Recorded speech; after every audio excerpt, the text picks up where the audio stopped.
சிவாய.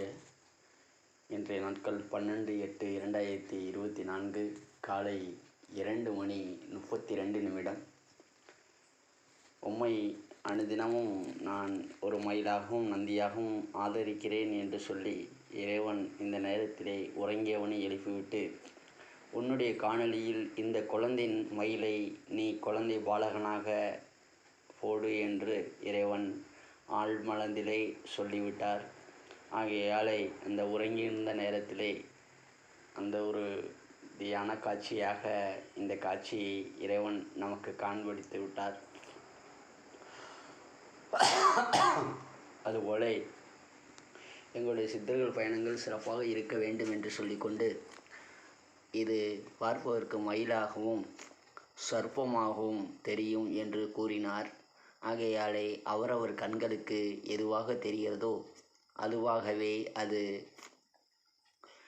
வயப்படும் என்று சொல்லி அந்த இறைவன் எமக்கு காட்சி கொடுத்துள்ளார். இந்த நேரத்திலே இதை பார்க்கும் அனைவருக்குமே ஒரு ஆனந்தமான ஒரு காட்சிகள். இது யாம் தலையில் கட்டியிருக்கும் தலப்பாய் என்று சொல்லும் சுருமாடு. அந்த சுருமாடப்பட்டவர் இது கணக்கம்பட்டி சர்க்குருவாகவும் நினைத்துக்கொள். ஏன் என்று சொல்கிறேன் என்றால், உமக்கு என்னவாக தெரிகிறதோ அதுவாக இருக்கட்டும் அந்த அடியார்களுக்கும் அந்த அன்பர்களுக்கும் என்று சொல்லி, இந்த நேரத்திலே இதை யார் யார் கண்களுக்கு எப்படி பார்க்கிறார்களோ அவரவர்கள் கண்களுக்கு அப்படியே தெரியட்டும் என்று சொல்லி, இந்த நேரத்திலே இந்த ஒரு ரம்யமான காட்சியை இந்த ஓம் நந்தி சித்தர் என்றவர் உங்களுக்காகவே காண்பித்து விட்டார். யாம் பெற்ற இன்பம் வையகம் வருக என்று சொல்லிக்கொண்டு நம்மளுடைய தமிழை உலகம் போற்றும் அளவிற்கு கொண்டு செல்ல வேண்டும்.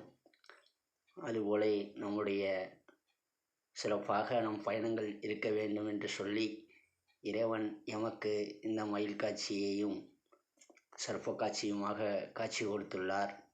ஆகையாலே இன்றைய எங்களுடைய சித்தர்கள் பயணங்கள் தொடர எல்லாம் உள்ள இறைவன் ஆசியோடு, உங்களின் ஆதரவோடு, உங்களினுடைய ஆசியோடு என்றென்றும் நல்லபடியாக செல்ல வேண்டும். நம் குடும்பங்கள் நல்லபடியாக இருக்க வேண்டும். ஓம் நம சிவாய. மேல் நோங்கி செல்ல வேண்டும்.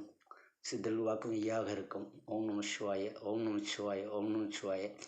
நந்தீஸ்வரா போற்றி, மயில் வாகனனை போற்றி, நாகசர்ப்பமே போற்றி. திருச்சிற்றம்பலம்.